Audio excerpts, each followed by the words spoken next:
Naniniwala si Senator Ping Lacson na hindi lulusot ang mosyong amyendahan ng rules ng Senado na payagang makadalo ang isang senador sa sesyon online.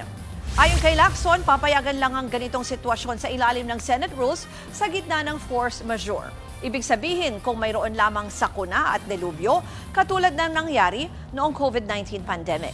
Matatanda ang inihain nito ni Senator Rodante Marcoleta para makadalo online si Senator Bato de la Rosa. Nag-motion siya, hindi ko matandaan kung in-approve nila sa floor yung motion pero hindi valid yung motion na yon. Una-una, kailangan mag-amend kami ng rules.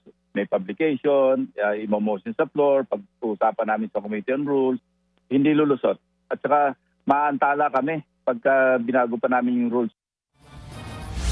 Samantala, itinanggi ni Lacson ang alegasyong palawigin ang termino ng ilang opisyal ng gobyerno hanggang 2031. Ayon kasi kay Senator Amy Marcos, plano raw gawin ng Constitutional Assembly o CONAS na layong baguhin ang konstitusyon. Hindi raw yan totoo ayon kay Lacson. Outright lie.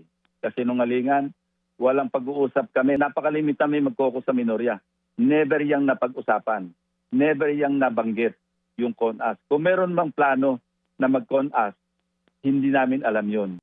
Mga kapatid, Ruth Cabalco, para sa mabilis na pasada ng mga balitang dapat yung malaman, mag-follow at mag-subscribe sa social media pages ng News 5.